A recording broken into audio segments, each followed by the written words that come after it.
Bueno, muy buenos días. ¿Cómo estamos hoy después de ese triquén tan largo que tuvimos? En todo caso, espero que lo hayan pasado bien sabroso, tranquilos. Me imagino que sí, muchos sí salieron de Bogotá. Pero bueno, también los que nos quedamos aquí la pasamos también bien en medio de todo. Hoy no voy a entrar, hoy es el último día. No voy a entrar a ver más materia. Voy a leer unos apuntes generales que tengo sobre la materia para que ustedes lo escuchen y también pues los que quieran ir tomando nota en el camino pues lo vayan haciendo. Ya veo todas las fotos de ustedes,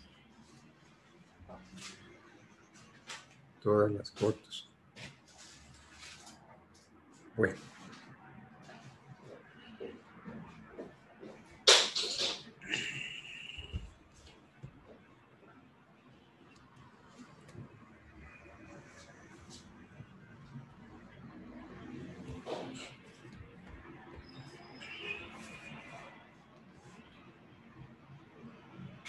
Bueno, pero quiero saber si me están escuchando bien. ¿Quién me da un reporte de audio? Yes, sir. Good morning. How are you today? Oh, thank you, sir. It is a real pleasure to hear you by this phone. What about Thank you? you. Are you okay? Are you all right? Yes, I am okay. No. I'm preparing to travel to Europe. You are expecting that? Yes, November 28th. What about Biden? Great Britain. Well, I think yo creo que esta elección está como muy peleada entre ese par de sujetos. Pues yo todavía no tengo así un criterio muy claro. A veces pienso que puede ganar Biden, pero no sé. En fin. Bueno, vamos a hacer un paneíto general de la materia para que ustedes vayan tomando notas. El estudio de las sucesiones mortis causa tienen el derecho destacada importancia económica y social. Cuestiones fundamentales de la estructura jurídica de un país son las que atañen al derecho de heredar y a sus normas reguladores. Si ha de aceptarse que los bienes de una persona se transmitan a sus herederos después de su muerte, o si deben volver a la comunidad en calidad de vacantes, es controversia circunscrita al propio campo de la filosofía del derecho y de la sociología. Entre nosotros es cierto que el derecho a transmitir por causa de muerte es uno de los conceptos más profundamente arraigados en nuestras ideas y en nuestras costumbres como beneficio secular que nos legaron las leyes españolas, sabios por 1000 títulos que durante tiempo nos gobernaron. Por cuanto el derecho de suceder es uno de los pilares que sustentan el régimen legal de la propiedad, es por lo que la evolución de las ideas políticas de una sociedad se traduce lógicamente en variaciones de su organización. En una sociedad en donde predominen conceptos de gobierno aristocrático, las leyes se resentirán de aberraciones enderezadas a vincular la propiedad a castas o a familias, por lo cual el derecho de heredar será dominado por instituciones que, como el retorno sucesorio, las vinculaciones y las sustituciones fideicomisarias, impiden el fraccionamiento de la propiedad privada. En otras sociedades en donde prevalezcan ideas de absorción estatal de la propiedad, como el comunismo, por ejemplo, El derecho de suceder será seguramente anulado o tímidamente reconocido, y en pueblos fuertemente individualistas, la opinión pública lo impondrá en toda su amplitud, así como hoy existe en países de tan avanzada civilización como Inglaterra.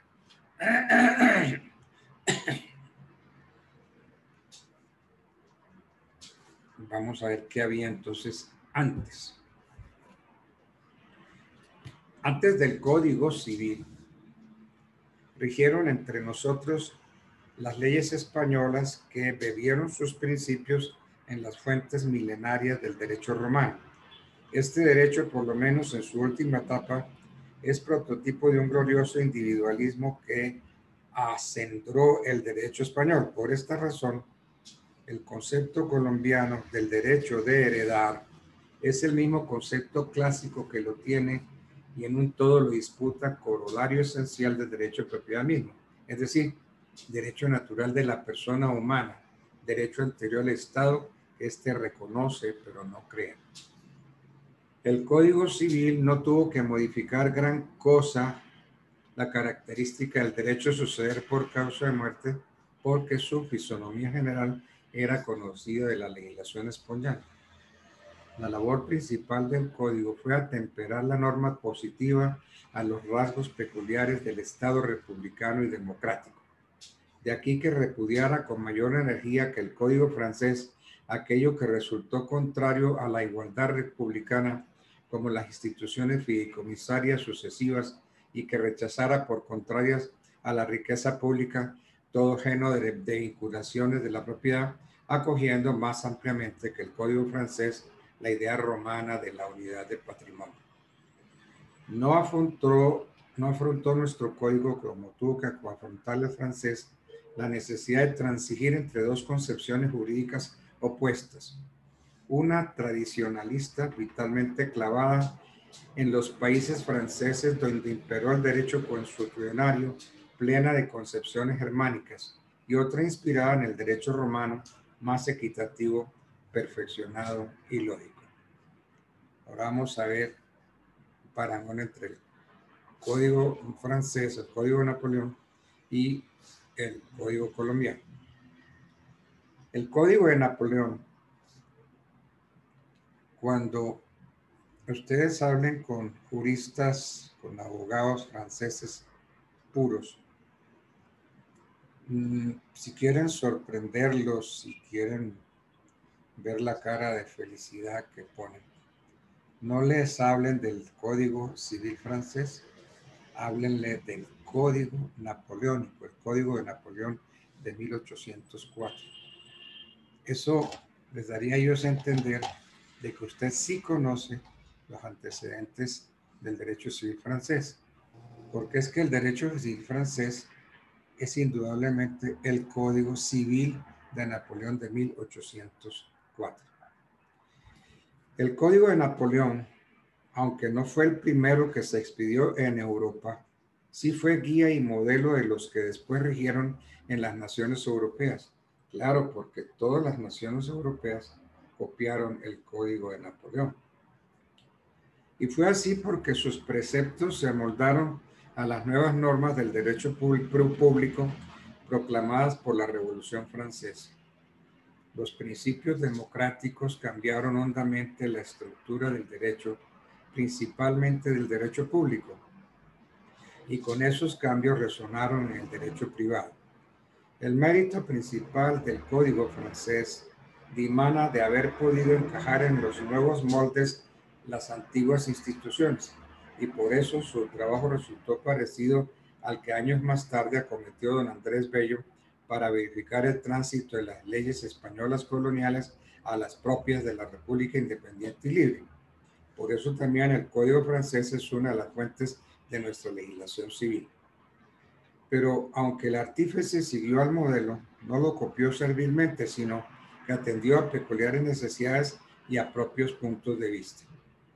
Don Andrés Bello, que tan diestramente pudo manejar el idioma castellano para estampar los imperativos de la ley, también supo hacer buena crítica y no acogió casi nunca cosa distinta de la que resultó ser exigida por nuestra idiosincrasia de pueblo nuevo recién llegado a la vida independiente.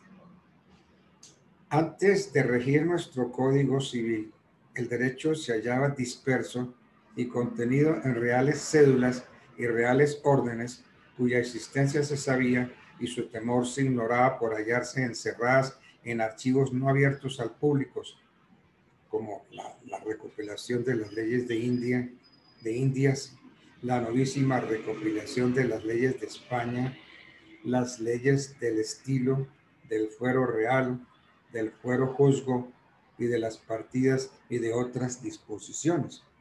Otras disposiciones, por ejemplo, como las leyes de toro. Esta masa de preceptos obligatorios originaba sobre todo para las leyes sucesorias un confuso montón de reglas cuya heterogeneidad fue tanta que don Andrés Bello declaró ser la materia de las sucesiones la parte más defectuosa de la legión civil, debido a la diversidad de intenciones y circunstancias que contribuyeron a formar nuestras leyes.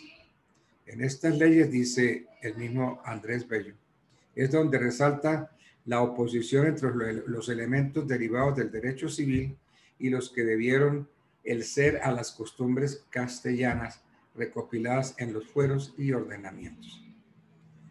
Don Andrés Bello elaboró 4 proyectos, ilustrados el primero y el tercero con sus notas explicativas.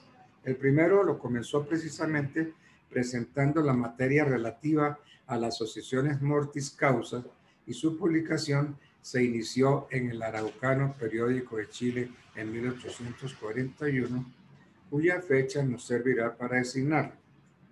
El segundo proyecto, publicado en 1846, resultó ser una fórmula mucho más perfeccionada del anterior.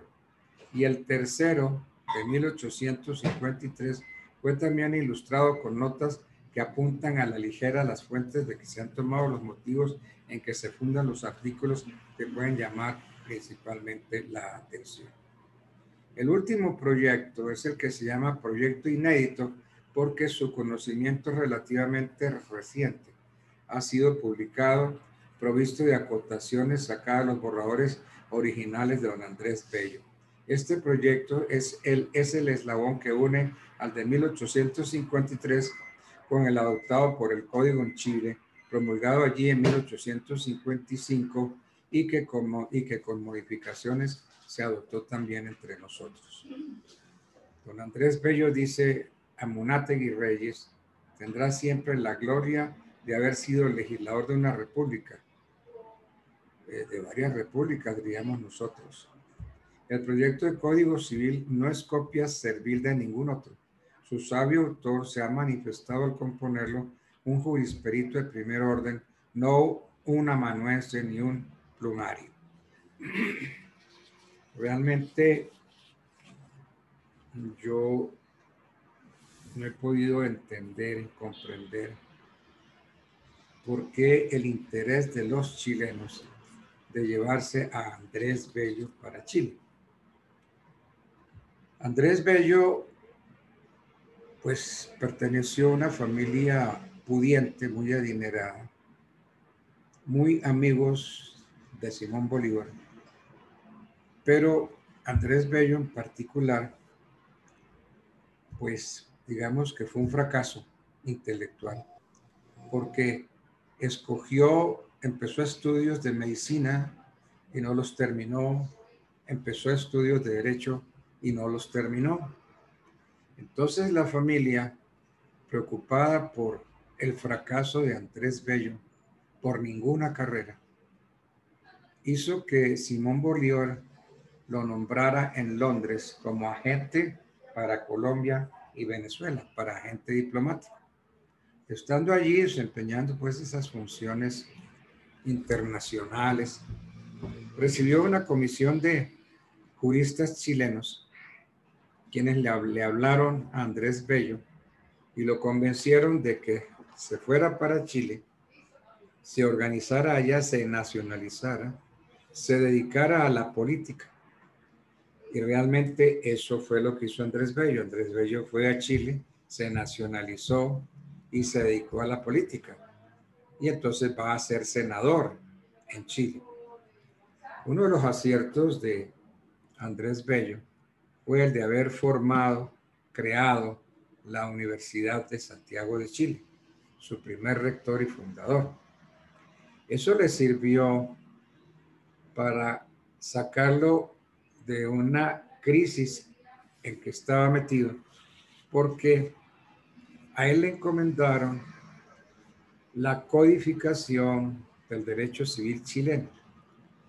Entonces él formó su comisión, pero empezaron las críticas, empezaron a decir que como una persona que no es abogado puede llegar a ser el presidente de la comisión redactora para el Código Civil de Chile.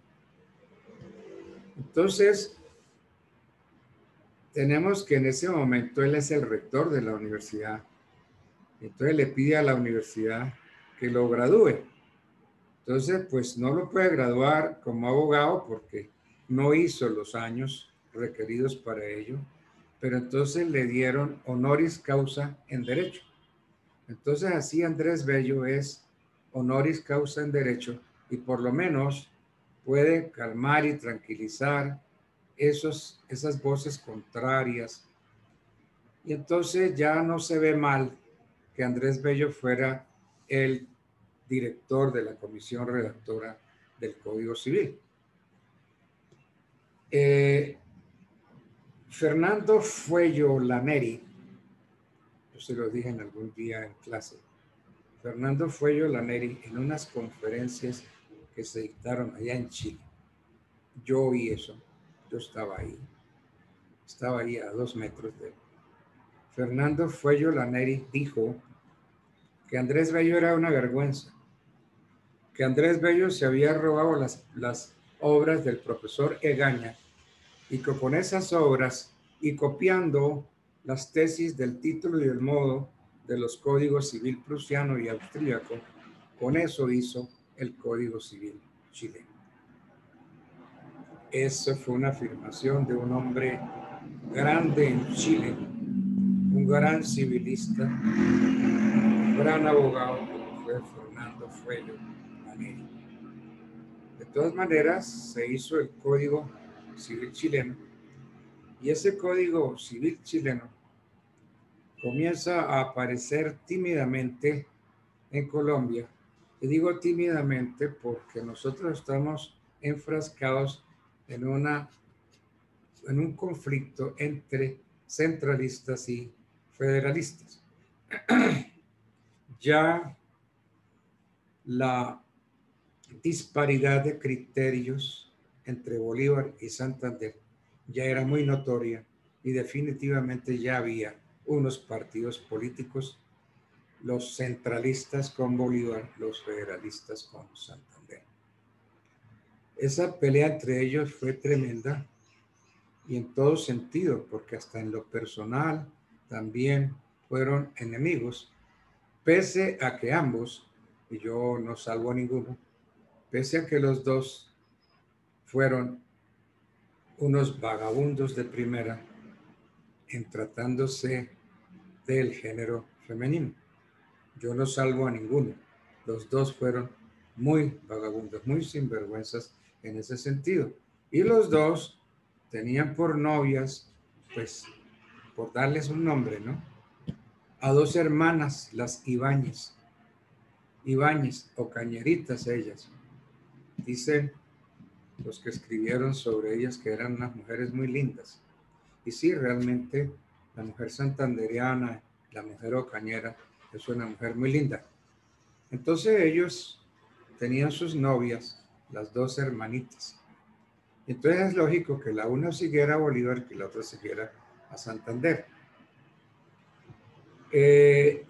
Cuando Bolívar, y es que ese fue el error de Bolívar, pero lo endiosaron. Bolívar fue un hombre extraordinario, fue un militar increíble y fue el militar escogido para liberar a todas las naciones del yugo español. Pero fue, digamos, fue criticado por los federalistas de la época. Y cuando vieron y encontraron y se vio que Bolívar quería ser dictador, porque entre otras, quien acabó con Miranda en Venezuela fue Bolívar. Entonces, ante esas ideas cesaristas de él, empezaron a oponérsele. Y cuando Bolívar quiso implantar su constitución política allá en Ocaña, encontró una fuerte oposición en los federalistas como Santander. El caso es que no se pudo implantar la constitución bolivariana. Ya Bolívar la había impuesto en Bolivia y en otros países y quiso ponerla en Colombia, pero aquí no le dejaron. Entonces, como la idea de Bolívar era declararse presidente vitalicio, y cuando ya uno quiere ser presidente vitalicio, pues eso ya es ser dictador. Entonces Bolívar quiso ser dictador acogiéndose a la constitución que él estaba presentando allá en la Convención de Ocaña. Entonces, la verdad es que decidieron darle muerte a Bolívar. Esto es algo que la masonería en Colombia y en América Latina no ha aceptado. Ambos, tanto Bolívar como Santander, fueron masones. Bolívar negó durante mucho tiempo que él fuera masón, hasta que le encontraron los títulos de maestro masón grado 18. Ya ante eso ya no pudo esconder más, porque dentro de las cosas que equivocadamente y producto pues de una torpeza intelectual, se decía y aún se dice que la masonería es una hermandad tremenda, que la masonería mata personas, que la masonería es enemiga de la iglesia, en fin. El caso es que los masones deciden darle muerte a Santander. Yo dicté una conferencia en Venezuela sobre la historia masónica de Bolívar. Y cuando yo dije esto, pues no me lo aceptaron. Y tremendo. Pues el boicot fue grande, hasta tal punto que casi no puedo terminar mi conferencia. ¿Por qué? Porque yo dije algo que les dolió mucho. Que por un lado Bolívar hubiese ignorado, hubiese dicho que no era masón. Y lo otro es que algo que no se puede negar, y es que cuando la masonería intentó darle muerte y que no pudo, se generó en Bolívar una fobia a la masonería muy grande y ordenó entonces erradicar la masonería en Colombia. Era gran maestro de la masonería en Colombia, Francisco de Paula Santander. Santander era ya grado 33, mientras que Bolívar era grado 18 en rebeldía. La masonería en Colombia funcionó en donde hoy queda la Universidad La Gran Colombia, puro enfrente de la capilla o iglesia de la Bordadita. Si ustedes pasan por el Rosario, la Universidad del Rosario tiene una pequeña capilla que se llama La Bordadita. Frente a La Bordadita había una casa que es hoy la Universidad de la Gran Colombia, una casa de propiedad de un español.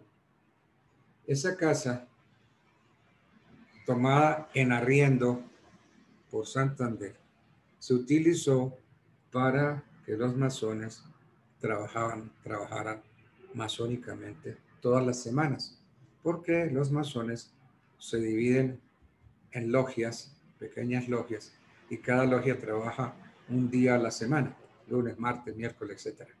Y también se reúnen cuando ya se decreta la reunión de todas las logias por tratarse de algún evento en que pueden participar todas.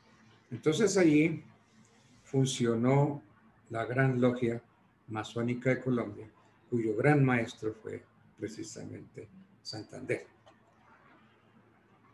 En aquellos días, la influencia de Manuelita Sáenz sobre Bolívar fue muy grande. Se puede decir que Manuelita influyó en muchas decisiones, y muchas de las decisiones tomadas por el Libertador fueron decisiones de Manuelita.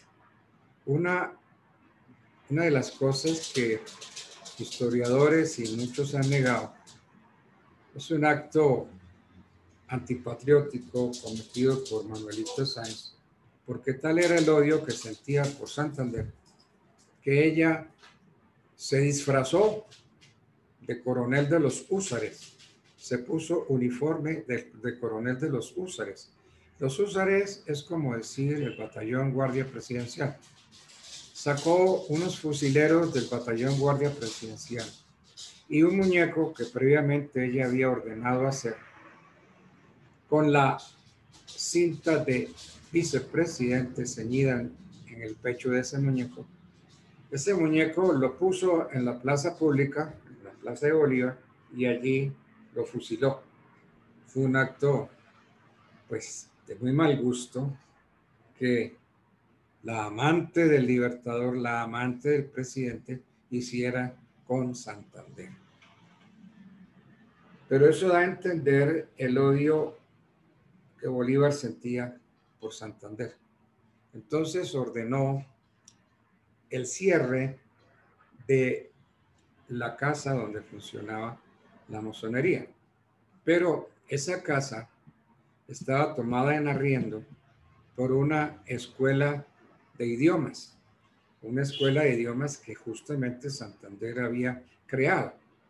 Entonces allí se dictaban clases de inglés y de francés. Entonces no pudieron cerrar la casa porque había un contrato de arrendamiento de por medio. Es decir, la masonería trabajaba de noche y de día solamente funcionaba la escuela de idiomas. Era secretario y mano derecha de Bolívar como presidente, el coronel París. Y entonces, un buen día, Bolívar llama a París y le dice: coronel, vaya esta noche a la escuela de idiomas y entre, irrumpa en esa casa, y si es necesaria la fuerza, hágalo, y tome preso a todos los que encuentre allí, porque todos los que usted va a encontrar allí son todos masones. París salió extrañado de esa orden y saliendo del palacio se encontró con Santander, a quien le confesó la orden dada por Bolívar. Entonces Santander le dice: mire, coronel, usted no se desvane, no se preocupe, que eso no es ningún templo masónico. Yo no sé si usted ha ido o no ha ido, pero por mi parte yo he ido. Ese es el prostíbulo más grande que tiene Bogotá, solo que es un prostíbulo que funciona muy en voz baja. Dijo: bueno, no sé, sea prostíbulo o no, yo voy a cumplir la orden del Libertador, la orden del general Bolívar, y la voy a cumplir a las 9 de la noche. Entonces Santander corrió, llamó a todos los notables y convirtieron el templo masónico, o sea, la escuela de idiomas, la convirtieron en un prostíbulo. Se consiguieron a todas esas niñas de la vida fácil, si eso es vida fácil, y entonces las llevaron allá esa noche a lo que supuestamente era el templo masónico, y llevaron músicos. Entonces cuando París llegó, y tocó a la puerta. El que le abrió la puerta fue el general Santander. París se sorprendió mucho, dijo, ¿cómo usted aquí? Dijo, París, yo dije que espero una casa de citas, yo estoy aquí con amigos y estamos tomando unos traguitos, siga. Entonces París fue invitado, París tomó unos traguitos y resulta que los que estaban ahí, los notables, eran los magistrados de la corte, los ministros del despacho, los grandes hombres políticos, los capitalistas de la época. Entonces el general París dijo, no, yo no puedo, yo no puedo cumplir con esta orden. El caso entonces es que la orden de apresar a los masones más importantes no se pudo cumplir. Pero Santander tenía un enemigo grande que era el general Urdaneta. Y entonces Urdaneta resuelve hacerle un proceso a Santander y lo condenan a muerte, a ser fusilado. Pero esa orden tuvo que Bolívar cambiarla con la de destierro, porque esa orden no se la dejaron cumplir.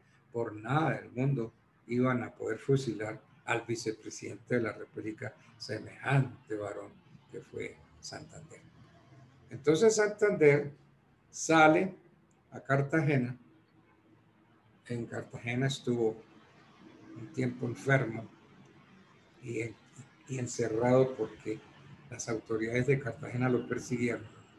El caso es que Santander logra salir de allí y se va para Europa, especialmente para Francia.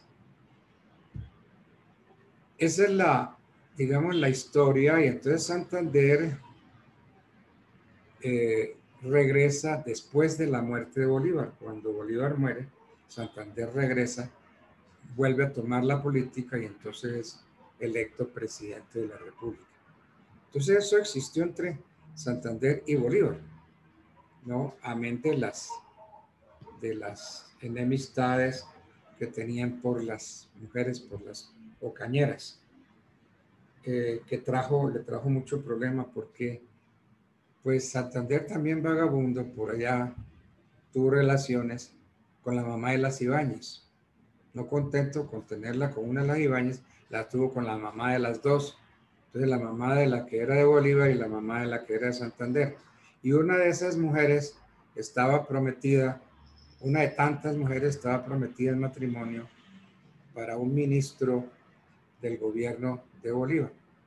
Total que eso trajo muchas consecuencias, muchos problemas entre ellos. Uno de los motes que le pusieron a Manuelita fue el de Barragana. Sí, le llamaron Barragana, la Barragana. Resulta que en las leyes españolas el concubinato y la mujer concubina era llamada Barragana, porque el concubinato se llamó Barraganía. Entonces de allí que a ella le dijeran la Barragana del Libertador. Así como también le dijeron la Libertadora del Libertador, también le llamaron la Barragana.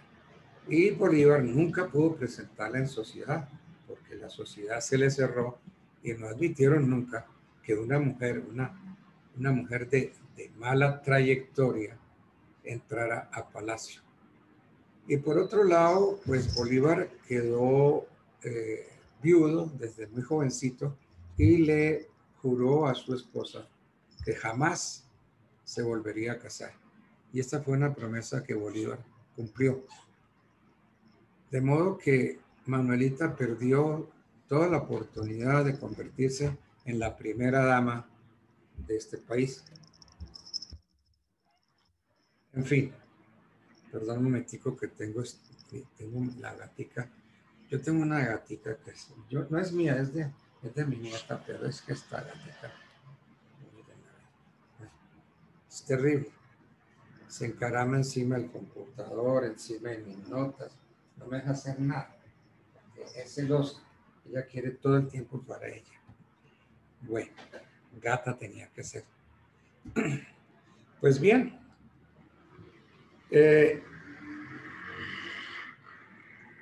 las palabras Suceder y sucesión, pues vale la pena como explicarles. Todos sabemos que al morir una persona, su patrimonio no desaparece, sino que se transmite a sus herederos, a sus causavientes mortis causa. Este es el sentido que tiene la palabra sucesión cuando se trata de sucesión por causa de muerte. En sentido más lato, significa venir después de otro, reemplazar a otro. En esta acepción se dice que sucede el comprador al vendedor en el derecho de dominio sobre la cosa vendida, el cesionario de un derecho a sucedente en el crédito cedido. Técnicamente, pues, en la sucesión mortis causa, la palabra sucesión indica el fenómeno jurídico de transmitirse el patrimonio de una persona difunta a otra u otras vivas. Lo que vale decir que el contenido técnico estricto de este vocablo es acomodado al que le da la misma ley cuando dice que la sucesión por el dominio. Estos modos de adquirir el dominio que están, si ustedes lo recuerdan, que están en el artículo 673. Estos modos de adquirir el dominio los copió Andrés Bello de los derechos civil austríaco y prusiano. Entonces, ahí en esas legislaciones, la sucesión es un modo de adquirir y así lo adoptó Andrés Bello. Entonces, en el 673, la sucesión es un modo de adquirir, un modo, pero también copió la tesis del título. Entonces, ¿cuál vendría a ser, si la sucesión es un modo, cuál podría ser el título? Pues entonces decimos que el título es la ley y el modo la sucesión. ¿Por qué? Por este modo, ustedes saben bien que el heredero o causahabiente adquiere la universalidad jurídica del patrimonio del difunto. Entonces se opera así, como hemos visto en esta materia, la transmisión de todos y cada uno de los derechos que tenía el causante, se los transmite a sus herederos. Esta gatica ya me tiene como aburrido. Venga para acá, para abajo. No, para abajo.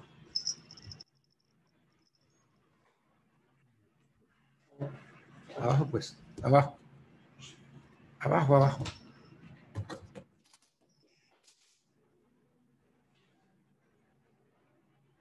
Bueno, entonces,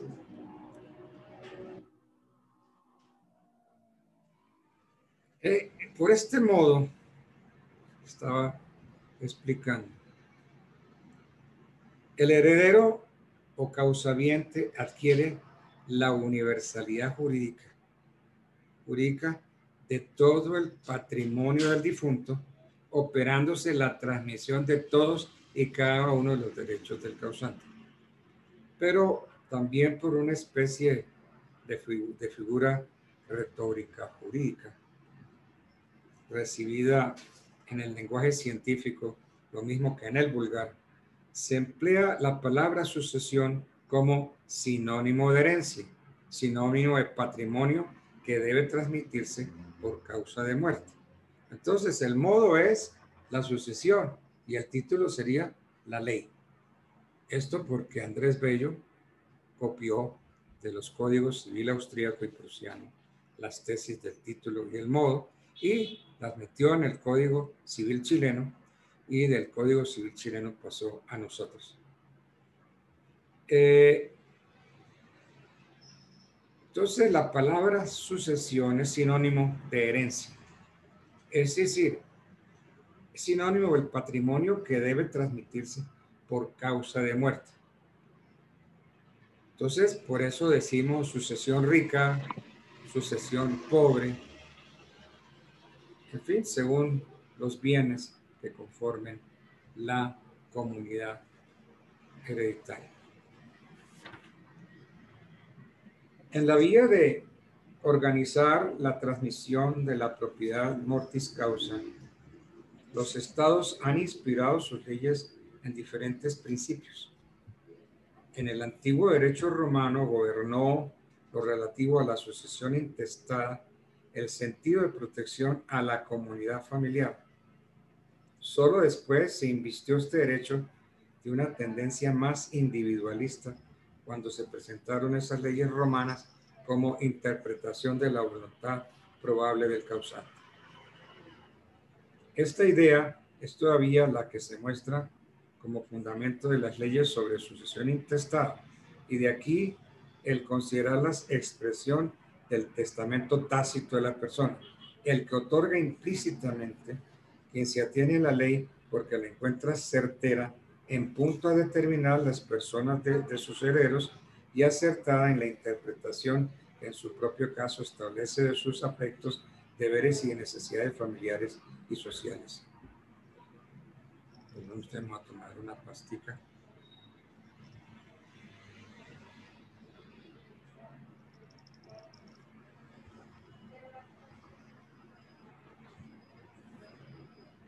Una pastica no del todo anticonceptivo, sino para evitar gastritis. Bien. Entonces en el antiguo derecho romano gobernó pues la idea de protección a la comunidad familiar. Esta idea todavía la tenemos nosotros en nuestro ordenamiento. Es una bella construcción dentro de la cual la ley se reduce a proponerle al individuo capaz el plan básico que éste pueda aceptar en un todo o modificar o rechazar absolutamente, pero siempre obrando dentro de la órbita legal y en la medida en que ésta limita su derecho de testar. Andrés Bello les reconoció expresamente este carácter a las leyes sobre sucesión intestada cuando dijo, comillas, los derechos para suceder ab intestato se fundan en presunciones de la voluntad del difunto.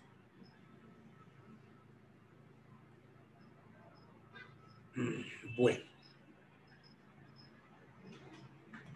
entre los grandes juristas que hay ahora está Eneserus.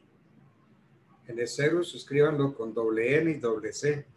N, o sea, E, doble N, N, después doble C, Eneserus. Y muchos otros no aceptan que las leyes de la sucesión intestada puedan disputarse, es decir, disputarse a pesar de la presunción de la voluntad de manifestación del decuyo, porque no puede explicarse jurídicamente la sucesión intestada de los que han muerto absolutamente incapaces. Por ejemplo, el idiota, el demente, el impure, en quienes es imposible presumir ninguna voluntad porque carecen por completo. Hay quienes dicen que esas objeciones de Eneserus y de otros no es fundada porque al decirse que en la sucesión intestada se interpretan los afectos presuntos del decuyo, sus deberes familiares y sociales, no se significa sino que el legislador se ha fundado en esos reales deberes y en esos afectos presumibles para organizar la transmisión del patrimonio tal como lo hubiera sido por el propio difunto, si hubiera querido, hubiera podido manifestar su voluntad. Y esto es exacto porque la ley tiene que adoptar para fijar el destino post-mortem de los bienes un criterio ajustado a la realidad y no uno arbitrario, caprichoso, inventado por la ley, sin tomar contacto con los intereses de la familia y de la sociedad.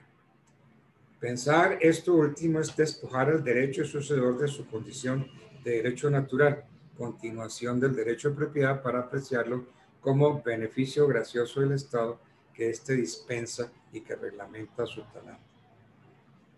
Otros también han discutido la cuestión teórica de si lo que las leyes interpretan son en verdad los afectos presuntos del decuyo o sus deberes como miembro de la familia y de la sociedad. Afirman que lo primero es introducir como fundamento jurídico de una institución legal un punto de vista sentimental, pueril y romántico. La cuestión carece de utilidad. Los afectos que la ley debe presumir deben ser los que están en armonía con los deberes familiares y legales del difunto, con sus obligaciones como miembro de la familia y de la sociedad. Así queda reducida la crítica a meras cuestiones de palabra.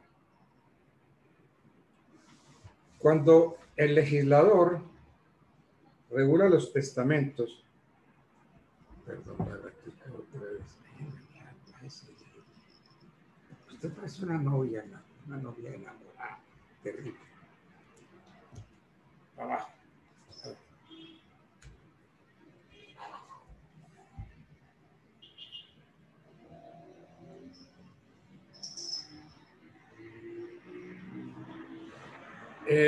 Estaba diciendo que cuando el legislador regula los testamentos y define las normas de la sucesión testamentaria, usa leyes imperativas y leyes supletivas.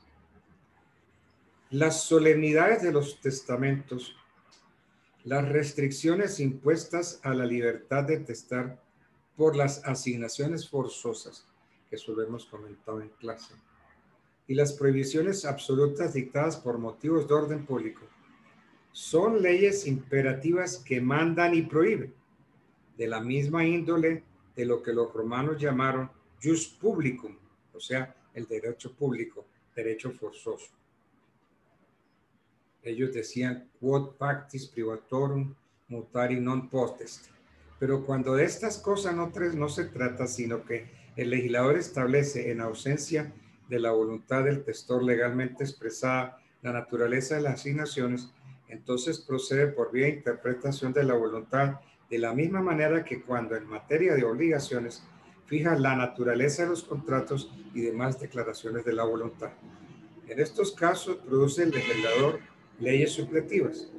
La regla suprema para interpretar los testamentos es la voluntad misma del testador. Eso está en el 1127 del Código Civil. El precepto legal no es eficaz sino cuando el testador calla. Y todo esto no es nada distinto de asentar la ley de testamento sobre la base fundamental de la autonomía que tiene la voluntad humana para producir efectos jurídicos, piedra angular del derecho privado.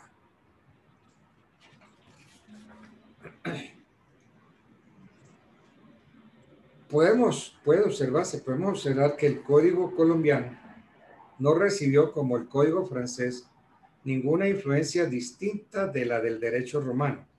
Las leyes españolas siguieron al derecho romano en estos particulares rígidamente en las 7 partidas, atenuadamente después con la aceptación de la herencia parte testada y parte intestada en la legislación recopilada y en el ordenamiento de Alcalá. Pero en estas leyes y en aquel derecho, la diferencia entre el heredero ab intestato y el heredero testamentario solo radicó en la naturaleza de su llamamiento. No pudo ser así en derecho francés.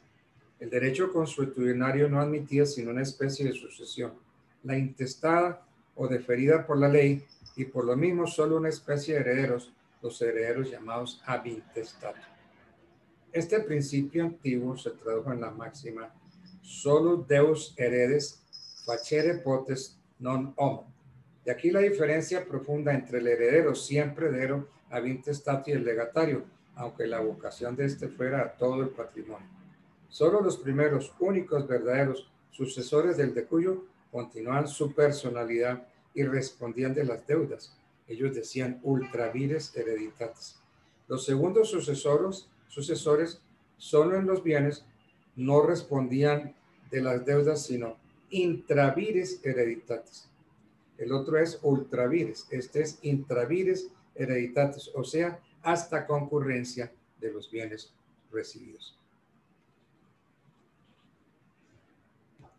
la doctrina, porque es que también, acuérdense que del derecho canónico salió la teoría de Santo Tomás sobre la causa.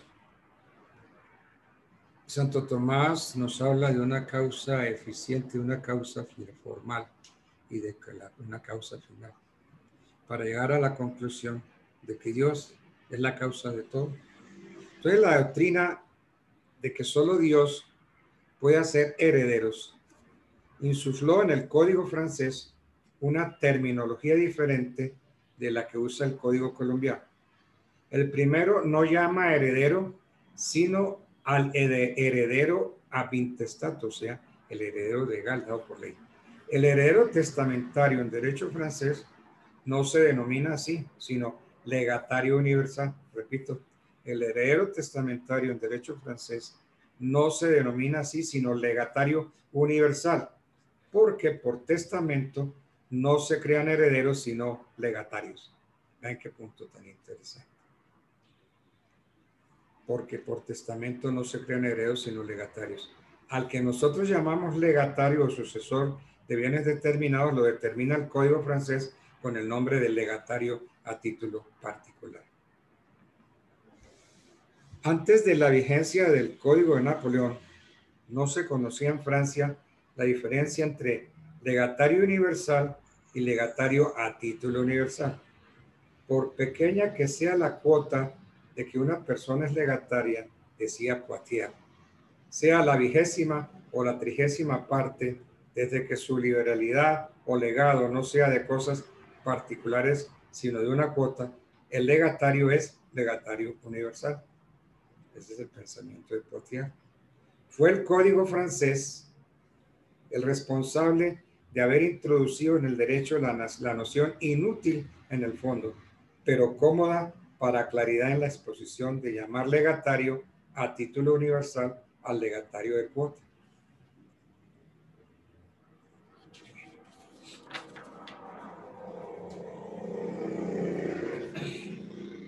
Nuestra Corte ha dicho,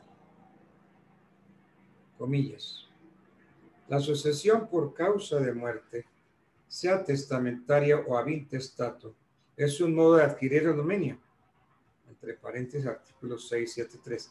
Y este es un derecho real, artículo 665. Lo que necesariamente quiere decir que la acción para hacer efectivo ese derecho no es una acción personal. Claro, porque es que acuérdense que el código dice, de los derechos reales nacen las acciones reales, de los derechos personales nacen las acciones personales. El derecho de herencia es un derecho real de acuerdo con el 665. Todas las leyes relativas a los modos de adquirir el dominio son reales, porque versan directamente sobre las cosas sin consideración a las personas, y por consiguiente las leyes sobre la transmisión de los bienes por causa de muerte son también leyes reales. Conforme a esa disposición de esos derechos nacen las acciones reales. La acción que se ejercita para hacer efectivo el derecho de herencia es, por tanto, real. A ver cómo estamos aquí. Yo desaparecí. Aquí volví a aparecer otra vez.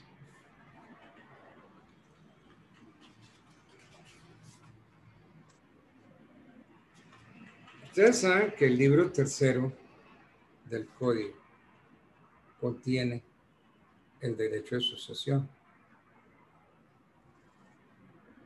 Dice el Código Civil, artículo 673, que del modo de adquirir el dominio por causa de muerte trata en el libro de la sucesión por causa de muerte, y que de la prescripción trata al fin del código.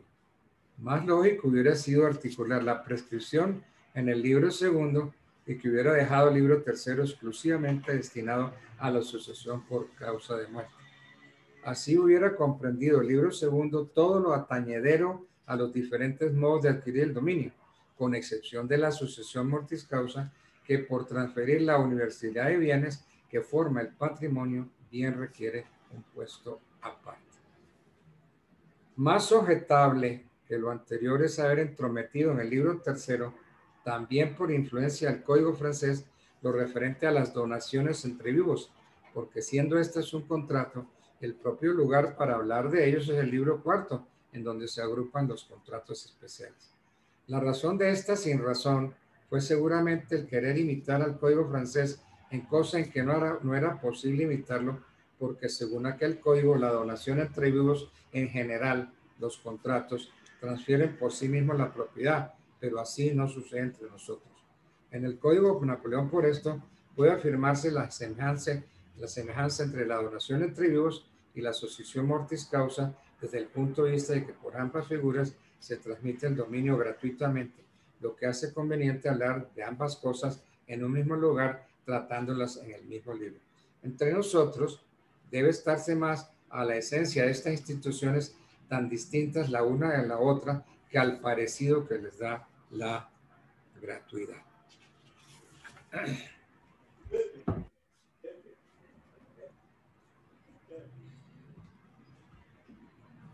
Miremos ahora derechos patrimoniales y derechos extrapatrimoniales.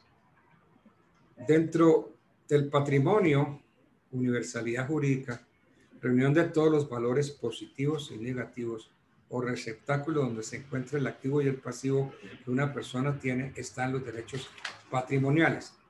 También existen derechos extrapatrimoniales. Los primeros, o sea, los patrimoniales, son susceptibles de evaluación pecuniaria. Los segundos no. A la naturaleza, estos últimos repugna al ser avaluados en dinero, por lo cual son incesibles e inembargables. Entre los extrapatrimoniales se encuentra, por ejemplo, el derecho de patria potestad, el de la potestad marital, etc. Derechos reales y derechos personales. Los derechos patrimoniales son absolutos o relativos. Los absolutos se oponen a todo el mundo porque existen respecto de todos, siendo todo el mundo sujeto pasivo de estos derechos. Los otros son relativos porque no existen sino respecto de determinadas personas que se han vinculado entre sí. Los derechos absolutos son los derechos reales, los relativos son los derechos personales o de crédito. Repito, los derechos absolutos son derechos reales, los relativos son los derechos personales llamados también de créditos. Todo el mundo tiene el deber de no estorbar el ejercicio de los derechos reales y por lo mismo pueden oponerse erga omnes, es decir, a todo el mundo y hacerse de todo respetar. Los derechos personales dicen relación a persona determinada, única, obligada a respetarlos.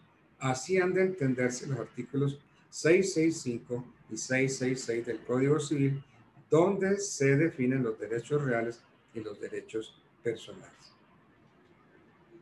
Cuando el Código Civil dice que derecho real es el que tenemos sobre una cosa sin respecto a determinada persona, expresa una idea tradicional del derecho romano que consideró al derecho real como relación directa entre la persona y la cosa, y al derecho personal como relación entre personas que obliga al deudor a prestar la cosa debida.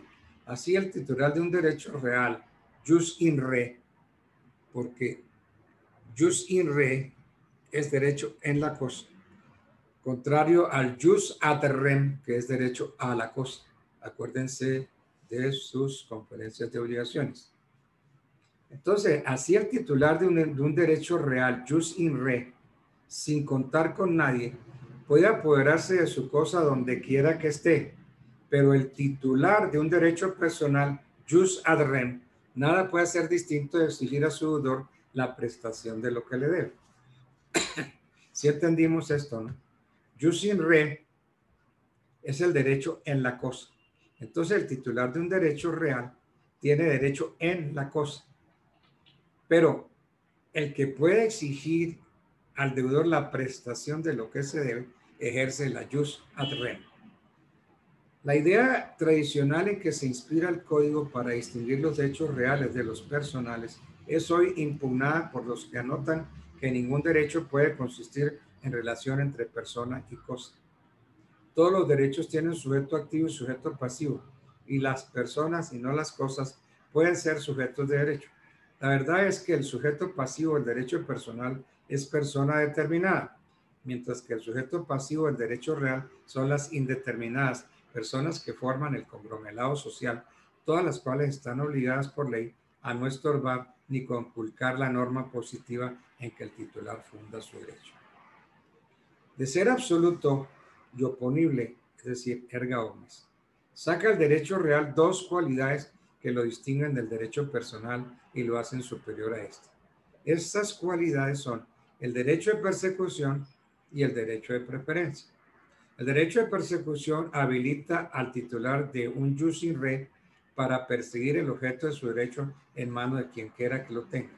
Por la acción de petición de herencia, si el jus in re es el de herencia, por la acción es reivindicatoria si se trata de cualquier otro de los derechos reales.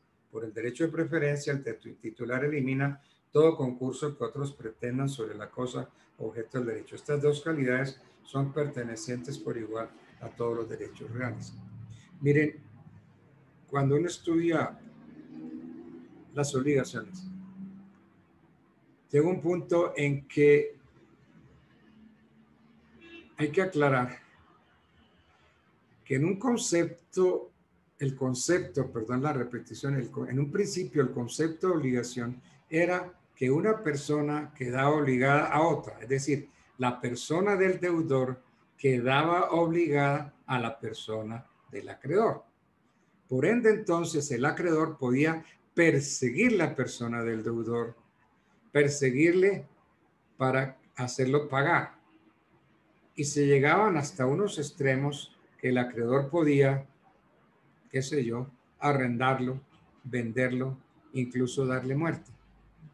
Y si había un concurso de acreedores, los acreedores podían igualmente arrendarlo o venderlo. Pero si no se ponían de acuerdo en arrendarlo o en venderlo, entonces se ponían de acuerdo en darle muerte. Y entonces le daban muerte y el uno se llevaba las manos, el otro se llevaba los pies, el otro los ojos, la lengua, etc. Esto era terrible. Entonces, dos pretores de Roma, Petelio y Papirio, decidieron cambiarle la connotación a la relación de obligaciones. Entonces dijeron, la obligación personal no es un vínculo de persona a persona, es un vínculo del patrimonio del deudor frente al patrimonio del acreedor. Entonces, rogaron la lex Petelia Papiria de Nexis, y en esa lex Petelia Papiria de Nexis cambiaron el concepto de obligación personal a obligación real. Entonces, si uno estudia a fondo, encuentra, como encontré yo, que la lex Petelia Papiria de Nexis de los gobernantes Petelio y Papiria está igualita en nuestro código. Los que tengan código, ábranlo en el artículo 2488 del código. Lex Petelia Papiria de Nexis 326 antes de Cristo. O sea que al código ustedes pónganle esa anotación como lo tengo yo en el mío. Lex Petelia Papiria de Nexis 326 antes de Cristo. Miren qué dijo la Lex Petelia Papiria. Acuérdense, la Lex Petelia Papiria dijo: no puedes perseguir la persona del deudor, puedes perseguirle los bienes del deudor, sean presentes, sean futuros, sean muebles o inmuebles. Entonces, la Lex Petelia Papiria estableció el jus persequendi, o sea, el derecho a perseguir todos los bienes del deudor.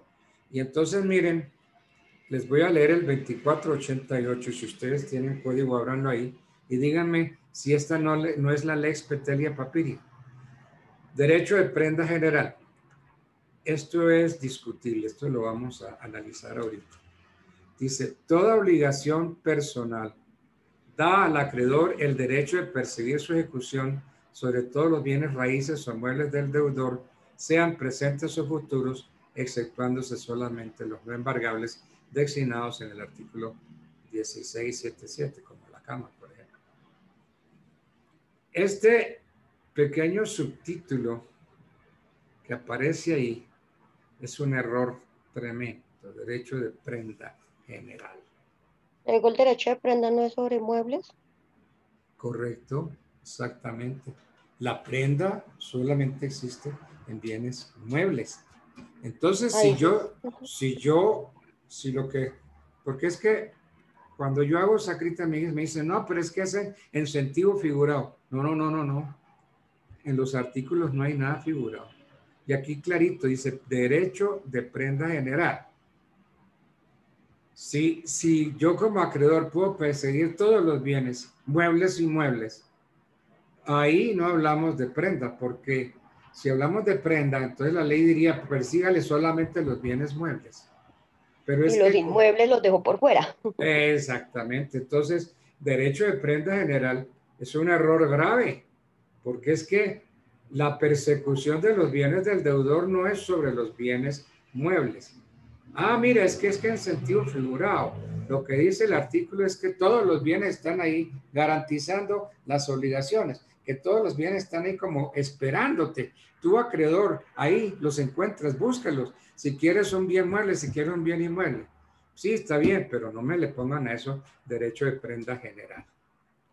Ese es un error para mí, a mi juicio, un error tremendo. ¿Cómo habla uno de derecho de prenda general? Y después decir, toda obligación personal da al acreedor el derecho de perseguir su ejecución sobre todos los bienes raíces o muebles del deudor. ¿Cómo digo yo que yo tengo un derecho de prenda general y que en ejercicio de derecho de prenda general puedo perseguir los bienes raíces? Eso es estúpido, eso es absurdo. Eso no tiene Se contradice ahí mismo el artículo. Por supuesto, eso no tiene sentido. Pero así en la historia y en los estudios que ustedes sigan haciendo de derecho, van a encontrar un montón de cosas encontradas y sin ninguna razón. Pero hay que ser analítico, ¿no? Derecho de prenda general, porque si yo leo y paso por encima, no, deténgase ahí, acuérdese que es la prenda, derecho de prenda general. Entonces yo tengo un derecho de prenda general. Prenda general es que yo puedo pedir sobre bienes muebles. Bueno. O sea que esa ley Spoitelia Papilia de Netsis abolió la esclavitud por deudas. Claro, acabó con eso. Ya usted no puede perseguir la persona del deudor. Solo el patrimonio. Solo el patrimonio. Eso fue lo aceptado de los cónsules Petelio y Papirio. Por eso la ley se llama Lex Petelia Papiria. En honor a los dos cónsules, así se llamó. Y ellos acabaron con la persecución personal al deudor. Ahora, ¿podía no perseguirle no solamente los bienes, sino la familia del deudor? Entonces, si el deudor tenía una hija muy linda, muy bonita, pues yo me la podía llevar para la casa, ¿cierto? Yo acreedor. Bueno, eso interpretando. Menos mal la abolieron, menos mal la terminaron. Sí, eso es aquí analizando un poquito la Lex Petelia. Entonces, el titular de un derecho real, o sea, un jus in re, sin contar con nadie, puede apoderarse de su cosa donde quiera que esté, pero el titular de un derecho personal, el jus ad rem, nada puede hacer distinto de exigir a su deudor la prestación de lo que se dé. La idea tradicional en que se inspira el código para distinguir los derechos reales de los personales es hoy impugnada por los que anotan que ningún derecho puede consistir en relación entre persona y cosa. O sea que uno no tiene ningún derecho, es que no hay derecho entre la persona y la cosa. Todos los derechos tienen sujeto activo y sujeto pasivo, y las personas y no las cosas pueden ser sujetos de derecho. Pues sí, mis derechos recaen sobre la persona, no sobre las cosas. La verdad es que el sujeto pasivo del derecho personal es persona determinada, mientras que el sujeto pasivo del derecho real son las indeterminadas personas que forman el conglomerado social.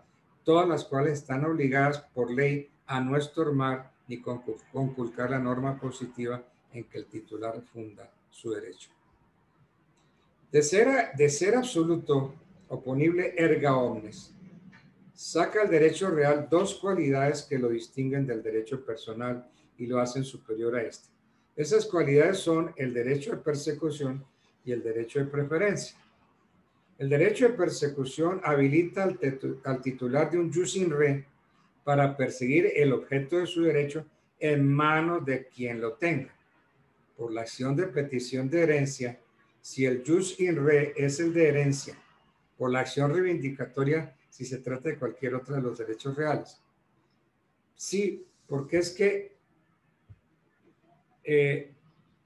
entre la acción de petición de herencia, yo puedo pedir que todos los derechos, que todos los bienes que están fuera de la sucesión y que tienen que regresar a él, ese ejercicio se hace concediendo la acción reivindicatoria. Incluso la acción reivindicatoria también se le concede al poseedor que está ya prácticamente dueño y señor de la cosa que lleva en posesión. Entonces, si un poseedor próximo a adquirir por prescripción, por usucapión, pierde la posesión, no necesita ejercer ninguna acción posesoria, por ejemplo, como la acción recuperante de posesiones, sino que ejercita la acción reivindicatoria que es propia del dueño, más no del poseedor. Pero en esas circunstancias, la ley permite que pueda ejercer la acción reivindicatoria.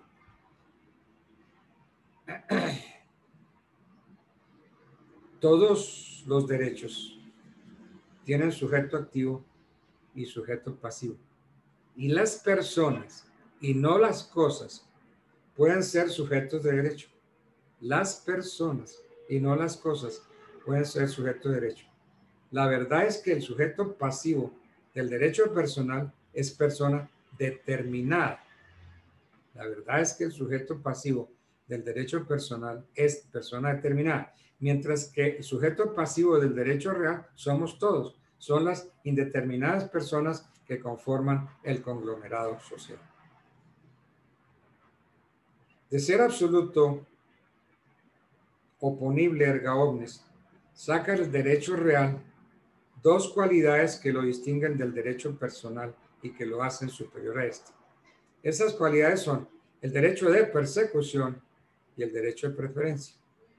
El derecho de persecución habilita al titular de un jus in re para perseguir el objeto de su derecho en manos de quien quiera que lo tenga.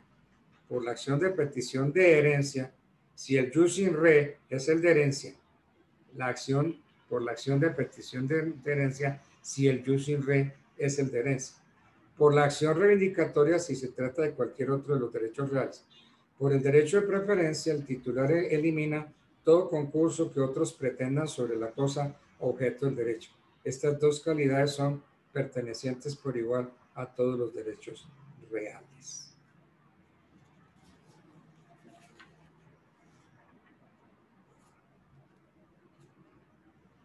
Repitiendo, diremos que el heredero adquiere el dominio singular de las cosas relictas cuando le son adjudicadas en la partición. Entonces, el heredero adquiere el dominio singular de las cosas relictas cuando le son adjudicadas en la partición.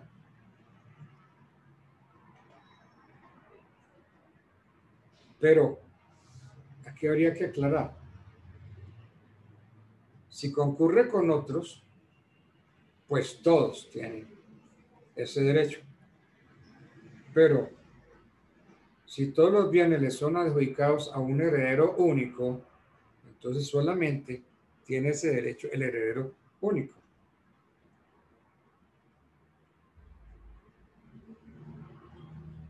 Cuando el heredero es único, o cuando habiendo varios enajenan su derecho a un solo individuo, La comunidad no ha existido o ha determinado, pero no por ello desaparece el carácter de universalidad.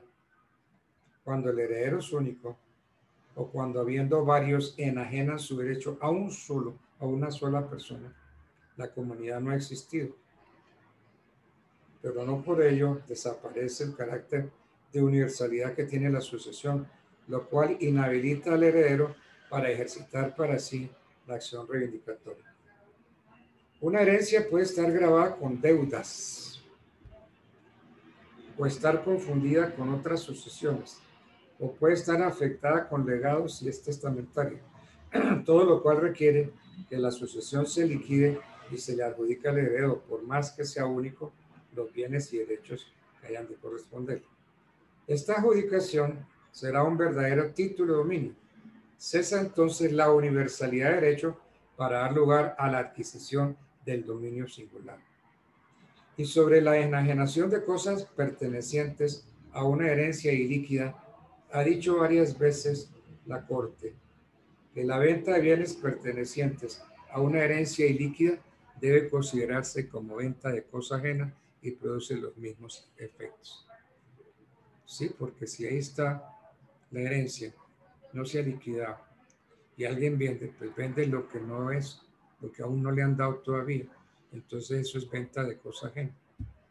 Y la venta de cosa ajena, yo ya lo había explicado en clases anteriores, tiene valor, y en esa es la forma en que podemos explicar eso que nadie lo entiende, como que la venta de cosa ajena vale. Pues no tendría ningún valor la venta de cosa ajena, como quiera que yo no tengo nada que traditar. Si yo no soy dueño, pues ¿qué derecho puedo transferir? Si yo no tengo ningún dueño, no puedo transferir nada. Nemo plus transfer, but ipsa ave. Nadie puede transferir derechos que no tiene.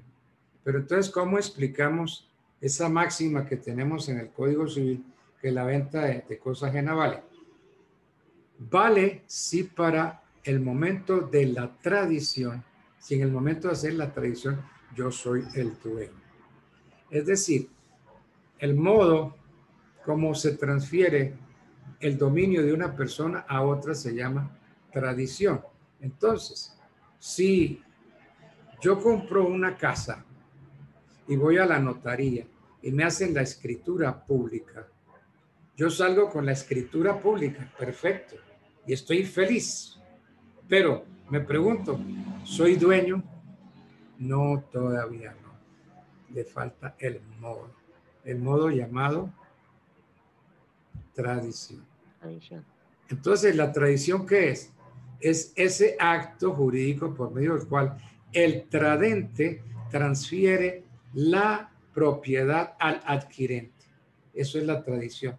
Y se adquiere por medio de el registro. Entonces, una escritura pública de compraventa de un bien inmueble que no se ha llevado al registro sirve para tres cosas: para nada y para nada. Porque le falta algo importante, que es la tradición.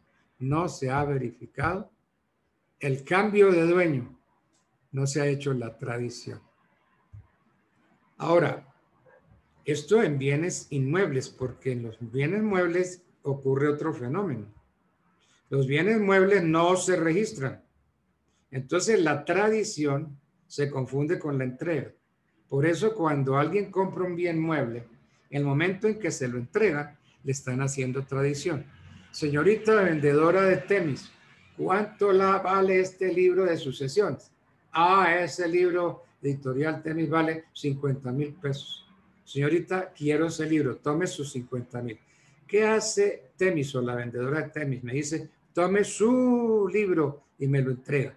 En ese momento la entrega es tradición. En los bienes muebles la entrega se confunde con la tradición, mientras que en los bienes inmuebles la tradición se hace es con el registro del título en la oficina de registro correspondiente. Eso lo tienen bien claro, ¿cierto? Sí, señor, sí, señor. Sí, porque eso lo habíamos visto muchas veces, lo habíamos analizado. Óigame, qué pesar siento hoy. De verdad, no es por nada, no es para halagarles el oído, a mí me da pesar perder mis alumnos. Perder en el sentido de que no vuelven a ser alumnos, porque ya ustedes se gradúan y ya ustedes no están esperando sino el diplomado y ya, pare de contar. Les dan su título, con el título van y les dan su tarjeta profesional y chao, y se fue el amigo. Entonces, siento como nostalgia a pesar de saber que se me van, saber que, pues que algunos, bueno, me mortificaron un poquito la existencia y otros fueron supremamente inteligentes durante todo el proceso de formación. Y es cuando yo veo que el tiempo pasa muy rápido, porque es que cuando yo me acuerdo de ciertas hierbas, cuando empezó la carrera, y verla que hoy ya va a ser una abogada, y digo, ¿en qué tiempo? ¿En qué momento se pasó todo ese tiempo? Y entonces yo no vuelvo a ver esas caras tan bonitas, como Carolina, Ángela, en fin, Valentina, Ana Edith Zapata, Natalia, Linda, Dayana Andrea, Diana Lucero, en fin. Mientras pues las otras caras, pues sí, son caras todas así, bigotudas, aguardientosas, voz de hombre. Sí, uno lamenta también la salida de esos alumnos aventajados, alumnos que en un comienzo la gente los malinterpretó, decían, ve, este tipo cómo le gusta mostrarse, oye, qué tipo tan hazañoso, ¿no? Pero qué va, es su modo de ser, y modo de ser debido a la inquietud jurídica que siempre manifestó durante toda su carrera. Me refiero a William. ¿Estás ahí, William? Sí, doctor, atentamente te escucho. Muchas gracias. Voy a lamentar su salida de la universidad. Usted fue un alumno inquieto. Esa inquietud la malinterpretaron, pero esa inquietud es fundada porque a usted le gusta leer, estudiar, le gusta traer a colación lo que otros dicen, se las pone al profesor, en fin, eso no es querer ponerle zancadillas a un profesor. Cuando usted a mí me interpela y me hace sus comentarios, yo nunca lo he entendido como una zancadilla, como para hacer caer al doctor Altamar. No, no, no. Producto de su inquietud jurídica, su inquietud intelectual. Y así hay muchos de ustedes igualmente inquietos, inteligentes. Y es mi deseo que les vaya muy bien en el ejercicio de la profesión. A mí me da mucha pena, pero a mí me sigue enseñando a puntica de tinto. Eso está bien. No, en Está verdad. bien. Y el concepto, y usted sabe, doctor, que el concepto de los demás, uno no vive el concepto de los demás, eso es absolutamente irrelevante, menos a título personal lo que opinen los demás. Lo importante es lo que yo opine de mí y mi estructura de pensamiento y el objetivo por el cual soy como soy. Pero no se puede depender de gustarle a los demás, eso es irrelevante para mí la opinión. Te oigo muy lejos, William, muy lejos te oigo. Te decía que la opinión de los demás es irrelevante, lo importante es tener nuestra propia opinión y saber cuál es nuestra estructura intelectual, educacional y la visión que tenemos de la educación y de la formación individual. Al margen de lo que opinen los demás no podemos vivir ni vivimos de ellos, entonces eso es irrelevante. Sí, señor. De verdad que agradezco mucho y me siento muy complacido de tener esta nueva generación de abogados, sino de tener este grupo de nuevos amigos. Y pues bueno, ya dejé la decanatura, pero si la universidad aún considera que yo puedo seguir de profesor, pues me hace un inmenso favor, porque para mí la cátedra es una necesidad intelectual y hasta física, diría yo. Porque de no tener clases, bueno, y esto no se lo sostengo a nadie, me vería relevado a irme a mi casa y ya ustedes saben qué pasa en la casa, que uno se encierra en la biblioteca y entonces está una persona por ahí dando vueltas y mira, vamos a salir, vamos a hacer esto, falta esto, no te ha olvidado, no hemos, y entonces le dañan a uno la parte intelectual. Yo he pedido a mi Dios morir como los árboles, de pie, parado, y ojalá con un código o un libro de derecho en la mano. Ese es mi deseo y ojalá mi Dios me lo conceda. Entonces, si yo sigo en la universidad, pues cuenten conmigo para cualquier inquietud, ¿no?, que ustedes opinen que yo pueda servir. Bien.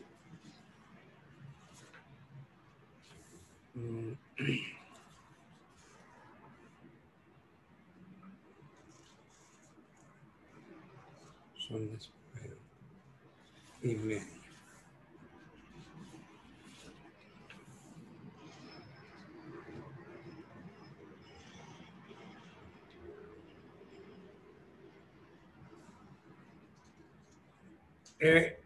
El derecho de herencia prescribe, ¿cierto? Entonces ustedes vieron, como lo vi yo también cuando era estudiante y sigo siendo, que el dominio de los derechos reales se gana por prescripción. Y por este mismo modo también se pierde, porque la prescripción adquisitiva es el modo de adquirir el dominio, que al mismo tiempo opera como prescripción extintiva del derecho. Entonces, visto de una forma, hay prescripción. Cuando me estoy ganando un derecho real, me lo puedo ganar por prescripción. Pero si yo no ejerzo mi derecho, también lo voy a perder por prescripción. Entonces, la prescripción adquisitiva o usucapión, que los romanos le llamaron, acuérdense, es el medio de adquirir la propiedad de una cosa por posesión prolongada durante cierto tiempo. Entonces, este modo de adquirir se funda en la posesión y en el derecho de herencia. Como todos los derechos reales, es susceptible de ser usucapido. La usucapión puede ser, como vimos, ordinaria y extraordinaria.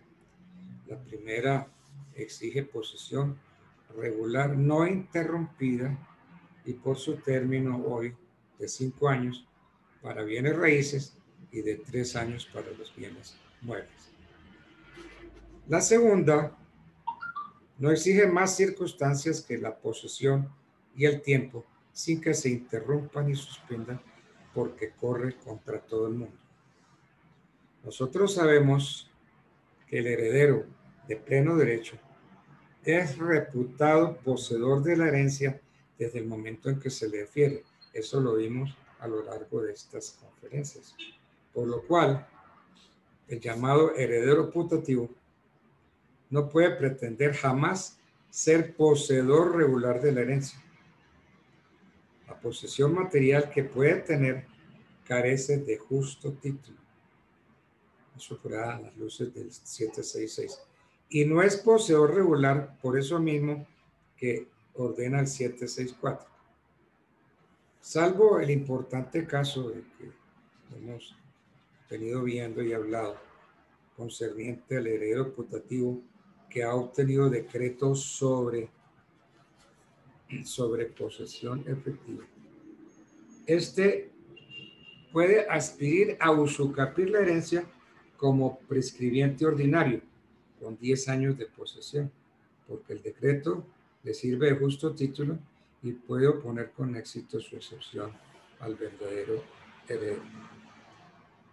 Por consiguiente, quien ocupa una herencia sin derecho no la adquiere nunca por prescripción ordinaria. Repito esa conclusión. Quien ocupa una herencia sin derecho no la adquiere nunca por prescripción ordinaria, sino por prescripción extraordinaria, que el término era de 30 años y que después quedó reducido a 20 y después a 10 por la ley 50 del 36. Bueno.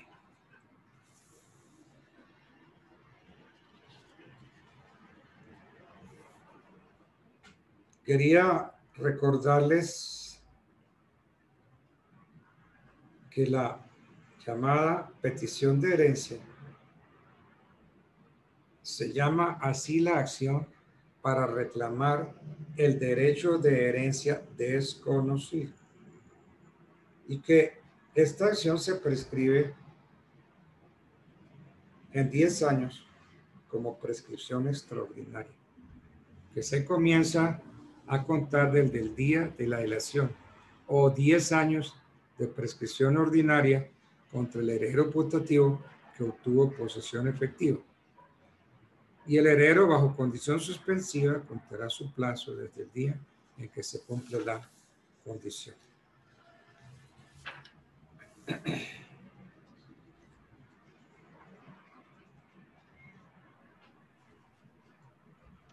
Decimos que la sucesión se abre en el último domicilio del causante.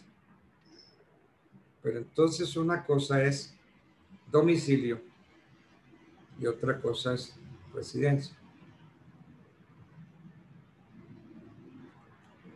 Sabido es que nuestro código, diferente del francés, acepta la pluralidad de domicilios. Por esto, al señalarse el del último domicilio del causante como lugar de la apertura de la sucesión, pienso yo, ocasiona el problema de saber dónde se abre. Si el de cuyo no tuvo domicilio fijo o tuvo varios domicilios a un tiempo.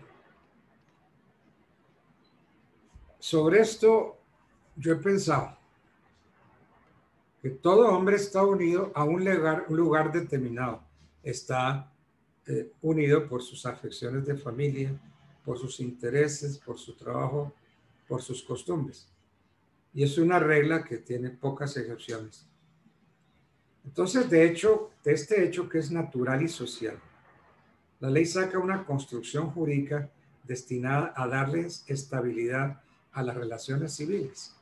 La del domicilio, con la cual se obtiene la ventaja de fijar un lugar donde la persona está presuntiva y permanentemente a los ojos de la ley. Del domicilio, los juristas se han esforzado para dar definiciones. Unos dicen que es el lugar donde se habita, siguiendo el sentido de la palabra latina domicilium, pero esta definición no capta la verdadera noción jurídica del domicilio. También se ha criticado la definición de quienes aceptan que es un vínculo de derecho que une a la persona a un lugar determinado. Pero es que el domicilio no puede considerarse como una relación jurídica, sino como el lugar, y porque tal definición es aplicable también a la residencia.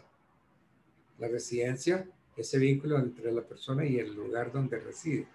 Entonces, mejor es definir el domicilio diciendo que es el lugar donde la persona está a los ojos de la ley permanente y presuntivamente para el ejercicio de ciertos derechos o para la ejecución de ciertos actos. Entonces, es una concepción abstracta y ficticia que determina la sede legal de una persona. El domicilio se distingue de la residencia en que esta es una realidad y no una concepción abstracta. ¿Qué es la residencia? La residencia es el sitio donde la persona está durante algún tiempo. Es una realidad que no tiene valor jurídico, sino subsidiariamente para reemplazar el domicilio. Yo me he puesto a analizar el artículo 76 del Código. He llegado a la conclusión de que no es exacta de manera alguna la definición que del domicilio trae el Código en el artículo 76, porque hay domicilios que no consisten en la residencia, ni el artículo 77 que define el domicilio como el que dice relación a una parte determinada de un lugar de la Unión o de un territorio. Este llamado domicilio civil es en el código por oposición al domicilio en país extranjero. Y como no podía creerse el que se llama domicilio político, que es el lugar donde se presume el que está el ciudadano para la efectividad de sus derechos políticos. La definición del artículo 77 es inútil en el Código Civil y su existencia se explica por el error que se cometió cuando al adoptar el Código de Chile, que en el título primero del libro primero trataba de la nacionalidad, se omitió todo lo referente a esto que entre nosotros es materia reglamentada en ley especial, la ley 145 del 88. Entonces, elemental resulta que una persona al morir puede no haber tenido domicilio fijo en parte alguna, o puede haber tenido a un tiempo varios domicilios. En el primer caso, la reincidencia reemplazará al domicilio, como lo dispone el artículo 84.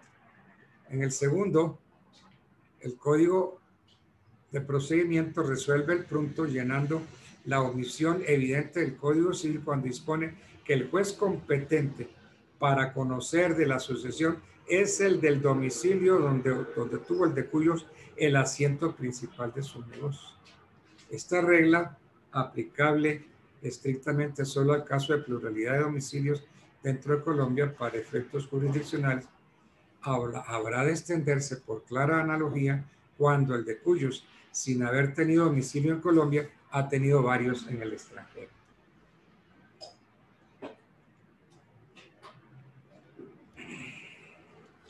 ¿Qué ley rige la sucesión?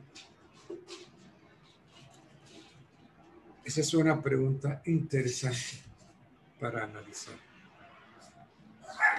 Según el inciso segundo del artículo 10.12, la ley que rige la sucesión es la de domicilio en que se haga. Así define la ley colombiana un apasionante e intrincado tema de derecho internacional privado. Es de advertir que la forma del artículo no tiene el carácter de generalidad que aparenta, porque los casos expresamente exceptuados, entre comillas, son tan numerosos e importantes como el decurso que de este estudio se puede hacer, que no regla sino salvedad de que los otros preceptos disponen. Entonces el derecho internacional privado se preocupa intensamente de resolver el problema de cuál ley ha de regir la sucesión, y sobre el asunto hay variadísimas doctrinas propuestas. El derecho romano apenas vislumbró estas complicadas cuestiones porque a los extranjeros, a quienes ellos, acuérdense, llamaba bárbaros, se les negaban todos los derechos, aunque por datos que nos vienen de Gallo, se sabe que los peregrinos estuvieron sujetos a su ley nacional. Después se borró la diferencia entre ciudadanos romanos y peregrinos cuando Caracalla concedió la ciudadanía a todo el imperio. Fueron los bárbaros del norte quienes de muy antiguo establecieron el principio de que cada individuo permanezca sujeto a sus leyes de origen. Durante la Edad Media, en que todo el derecho tomó un carácter territorial, no se reconoció el de suceder para los extranjeros. El extranjero al morir era heredero por el soberano, por lo cual se ha dicho con propiedad que entonces se vivía libre, pero que se moría esclavo. Bueno, yo me puse a pensar este fin de semana en tantas cosas. Y es que yo puedo quedarme aquí horas enteras hablando de cosas interesantes y que nos inquietan a todos. Por la hora, porque ya se avecina otro profesor, entonces vamos a darle feliz término a esta materia, no sin antes agradecerles a ustedes que me hubieran aceptado como profesor y me hubieran perdonado todas las inquietudes y posibles equivocaciones que yo pude haber tenido en el decurso de la materia. Pero si fueron equivocaciones, pues fueron sanas, en muy buen sentido. Y espero no haberme equivocado, pero no soy infalible y yo puedo haber equivocado. De pronto los conceptos míos puede que riñan con los conceptos de ustedes. De todas maneras, qué curso tan interesante, qué curso tan bonito. Mil gracias por haber sido profesor de ustedes. Y ahí estamos en el camino. El camino es largo y culebrero y de pronto nos volvemos a encontrar. Doctor, y entonces gracias. yo Gracias por desde mi oficina donde esté, estoy atento a ustedes para cuando necesiten de una pequeña orientación o consulta. Un abrazo. Que Dios me los bendiga, me los lleve por el camino de la prosperidad. Bueno, chao, chao. Muchas gracias, profesor, que Dios lo bendiga. Gracias, profe. Gracias, Amén. doctor, igualmente. Gracias. Doctor, muy amable. Bueno, ok. Dios los lleve Bueno, con bien. hasta luego, profe. Igual, Padre, doctor. Espíritu Santo, caiga sobre ustedes. Chao, profe. Chao. Chao. Gracias. Lindo.